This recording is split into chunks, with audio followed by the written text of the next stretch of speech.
What's up guys, welcome back to my channel. Today I have a pretty exciting video for you guys to watch. It was honestly very tedious and very difficult for me to create this video because I am going to be ranking all of my makeup sponges today. I have a total of 12 of them over here. Keep in mind I am ranking all of my makeup sponges. That does include 2 of them that are meant for powders. I actually do use them for liquid foundation sometimes, so keep that in mind as well. It reminds me of that like microfiber sponge that came out that was really popular. You'll see them in the video. I am wearing this little headband because, as you'll see in the video, I had to put on foundation 12 times because I have 12 sponges and I wanted to demonstrate it for you. So I just wanted to keep my hair out of the way. We're gonna keep it like this because here we are. I have a lot of notes on them, if you can see right over here. For some reason I went like super scientific method on this. Well, I guess not really, because I didn't have a hypothesis. Why am I thinking math? I had to do so many like percentages in this. So I did go in and find like before H2O, before water, and then after water what that growth was, and then also what the squishability, scientific word, promise, of the sponge was after the water was added. So I did find percentages instead of just looking at the centimeters because they all start different shapes and sizes. So we pulled the numbers and then I freaking found the percentages of all of this. So percentage of growth and then percentage squished down is what I found. We're gonna go over each of them. We're gonna start from the worst to the best. There are a lot of them and it was really difficult for me to do this. So there were some aspects of one that I liked over this aspect, but then there's some aspects of this one that I liked over that. So I had to really think about it. For the foundations, of course, I used the same foundation throughout the whole video. I did not apply a primer because that would mean I would have to put on the primer every time I wiped off the foundation. This is the Maybelline Fit Me Matte and Poreless Foundation. For each of the sponges, I will also be going over coverage, finish, and shape. You'll see me apply it in this chair, and then you'll also see a video clip recorded from my phone just to see up close and personal with less of this studio lighting. This is the Five Below sponge. Are we surprised it's at the bottom? No, I think this is the only one that I dislike. Before I go into why it was at the bottom, let's go ahead and look at the percentages that I worked my ass off for. The Five Below started at 5.8 centimeters. After water, it only grew to 6 centimeters. That was a 3% change. And the squishability of it only went down 40%. So it's not very squishy. Out of all of the sponges, that's actually the least squishable sponge that there is. When you use it, this does apply more coverage than some of the other sponges because it is very stiff. So let's go into the coverage, the finish, and the shape of the Five Below sponge. Coverage, I gave it 3 out of 3. Keep in mind the foundation I used was not extremely high coverage, so the max was 3, but that's still not full coverage. That's just the max throughout all of these sponges. Now, the finish of this was very matte, and the problem with it, because of the shape and the squishability of it, it is extremely stiff.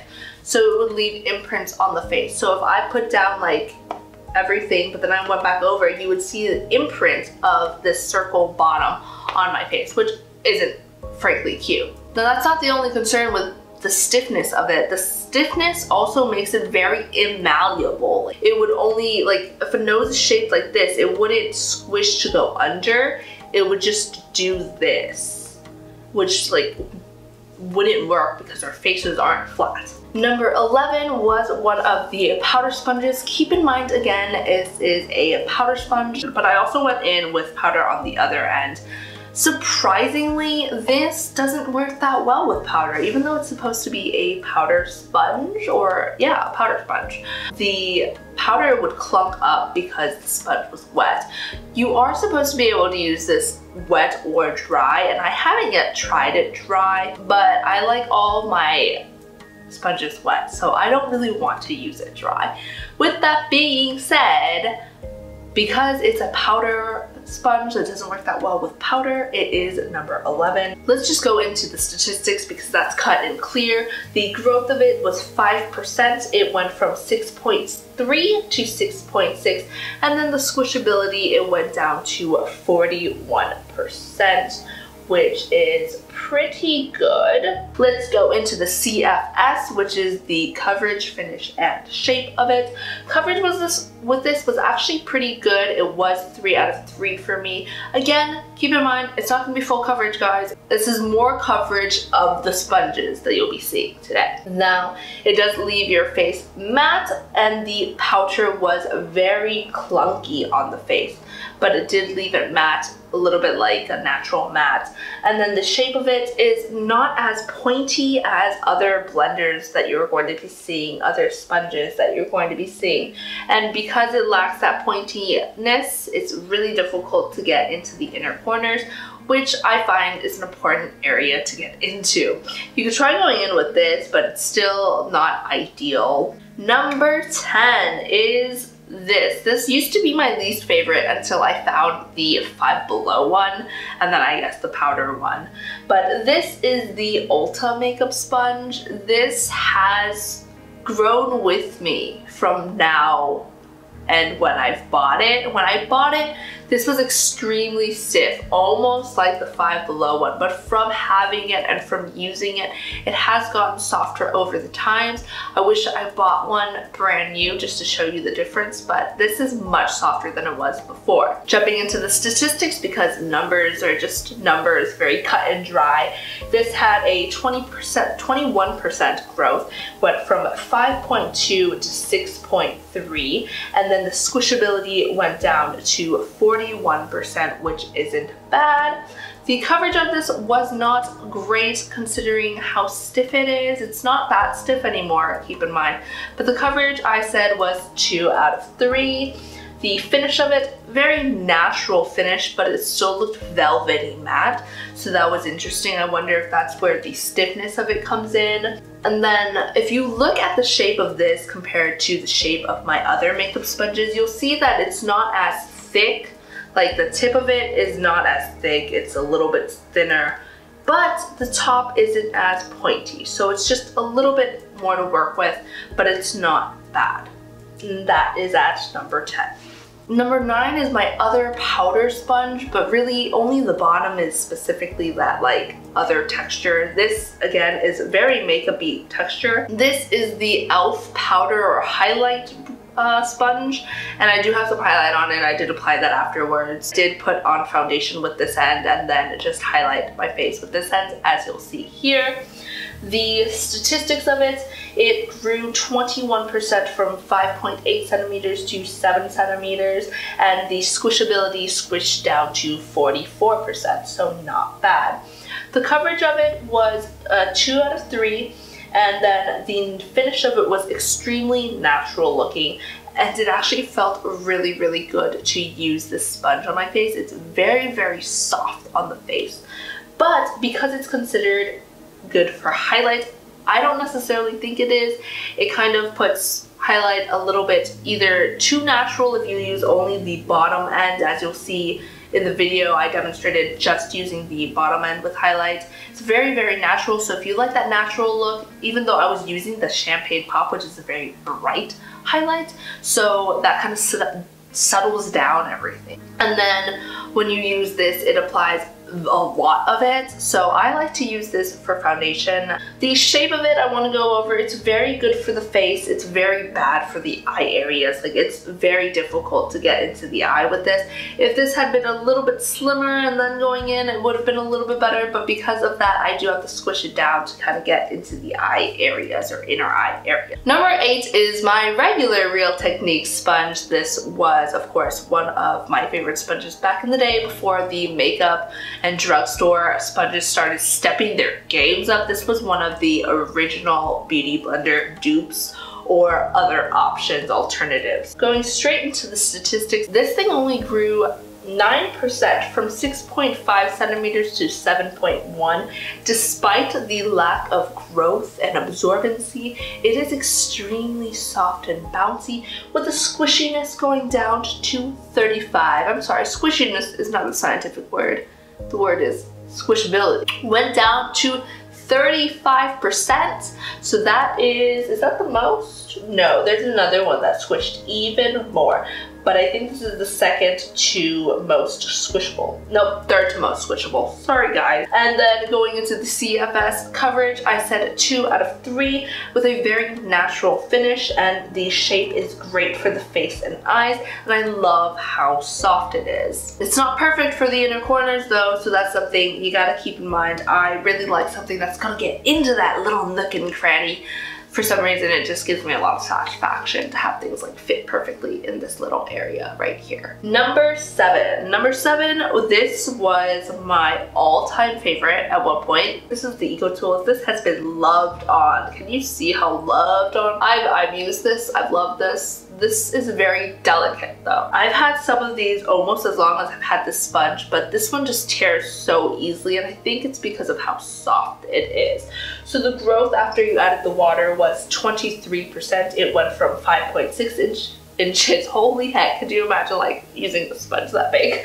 5.6 centimeters to 6.9 centimeters, and then the squishability went down to 43%. Going into the CFS, the coverage, finish, and shape of this I gave a 3 out of 3 for coverage, and then I said the finish with this was very matte and velvety. Number 6, I'm not surprised you may be, but if you haven't followed me, this is actually before I started my YouTube channel. The Real Techniques sponge was my all-time favorite. Then I went to the EcoTools. So basically what you're seeing is an evolution of history right before your eyes, guys. So this is what I've loved before, what my next love was, and as things came out, as I tried things, the new things that I would find that I loved more so than the other, and that's kind of what this ranking is from here on out. With that being said, you can probably tell that I used to love this so much. This used to be my number 1.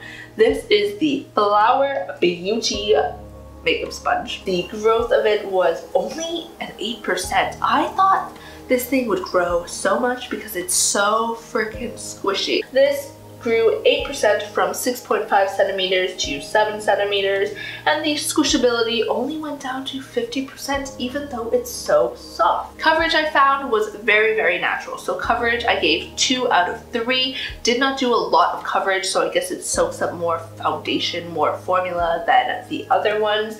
The finish of it, again, very, very natural. It got a dewy glow to your face. This was great. The shape of it works very well for your face, and it's very soft. My concern is it doesn't do the best for the eye area, which I do like. Number 5, oh my gosh, this really is just going back in time. This is very reminiscent for me. All of these used to be my favorites. This is the Morphe sponge. They have 2 of them. This is like the highlight and bronze one, I think. So I honestly don't remember. I like this one for the face better because it does wonders for this inner corner area. As you can see, like just now, like this fits perfectly in there. And I know you're probably not meant to be using this side for your face, but that's how I really like to use it. I got so excited I almost skipped over the statistics of it. Growth was 15% from 6 centimeters to 6.9, and then squishability, it went down to 43%, which is pretty good. CFS coverage gave 3 out of 3 for it with a natural finish though, so you still got coverage with a natural finish, which wasn't bad at all, which is something I actually like a lot of the times if I'm not going for light coverage. It's great for the face, it's great for around the eyebrow because you have this flat edge, but my favorite part is that it fits perfectly for the inner corner. Number 4 is the Loreal sponge. Looks like this right here. It had a growth of 19% once you added water, so it went from 6.3 centimeters to 7.5 centimeters with a squishability of 33%. Going over the CFS pretty quickly, the coverage, I gave it 3 out of 3 with a natural finish, so like the Morphe, but it's also great for the eye area despite its shape. It's like one of the narrower, more pointy sponges, so it's still really good and I really like the finish of it. The Morphe one's a little bit stiffer, this one is a little bit softer. So the Morphe one went down to 43%, this went down to 33%. Is this the lowest? This is the lowest. This is the most squishable sponge of the 12 sponges that I have. Kind of what made it beat Morphe a little bit. It was just a little bit softer and nicer to use on the face. We are down to the finish line. Number 3 is Wet n Wild. How did this land at number 3? The growth of it was 24%. It went from 5 centimeters to 6.2 centimeters and squished down to 48%. Going over the CFS, the coverage of it was 2 out of 3. It left you with a very natural, dewy finish, which looks amazing, and it's great. I love the shape of it. I love it, and the feeling of it. For some reason, it feels so soft on your face, even though it only goes down to 48% squishability, but it is so good for the face. And the eyes, surprisingly, it actually fits really well into this corner. I did have a note that it could be better for the inner corner, but based on the shape of it already, I'm really surprised that it's as good as it is. But also, I can just turn it like that. I turn the Morphe one, and then this way it also cups the nose bridge, or the nose, and then also go into the inner corner at the same time, so that's another really great plus. We are down to 2, and the Beauty Blender was not first place, surprisingly. Beauty Blender is in 2nd place, and I do love this thing. I love how squishy it is, how much air is inside of it. When you squish this sponge compared to all the other sponges I have, you will physically hear like the air pockets in this squishing as opposed to the other one. Oh, I'm showing you my favorites. Oh my gosh. Moving into the growth, it grew 20% from 5.8 to 7 centimeters, and then it squished down to 40% of its total mass, total height. And the coverage of it was 3 out of 3. It left you with a matte and velvety finish, and the shape of it is great. It's the classic. It's the classic Beauty Blender. You're able to get into the inner corners. You're able to get the whole face. It's great. Go around your eyes, eyebrows. Everything's great about it. And yet, it wasn't first place. First place was the one that I was showing you earlier by accident. This is from e.l.f. I don't know why I'm so surprised that this is in first place. I really thought it was going to be one of my old favorites or the Beauty Blender, but I just love this. And what's even surprising about it is that like I love this despite the fact that it doesn't fit well in my inner corners, which is like what I'm all about. So this is what I'm saying, it was really tough to pick things. The growth of this was 17% and the squishability went down to 34%. So that's the 2nd most squishable sponge in the batch of sponges that I have. The coverage though was just phenomenal. It gave you 2 out of 3 in my opinion, my judgment, 2 out of 3, but it left you velvety and natural. It left you matte and velvety, but it also left you natural and medium coverage. It was beautiful. I do like this. I think I have it on this side of my face right now with this sponge. And then the shape of it could definitely be better for the eyes, but it is just so soft. I did go ahead and rank on softness as well. So the softest one was EcoTools, and then the 2nd softest one was the Flower Beauty one. And then this tied for softness with Real Techniques. But because the finish of it just looked so good, I had to put this as first place. Even though I have to squish it to get into the inner corners. I know, but I freaking love it. Of course, you have to consider the foundation that I used today. This is one of my favorite foundations, a really good foundation. I hope you guys enjoyed that video as much as I did. It was very hard to rank them. Thank you guys so much for watching. I hope you enjoyed this video. Check out some more videos. Subscribe. Yeah.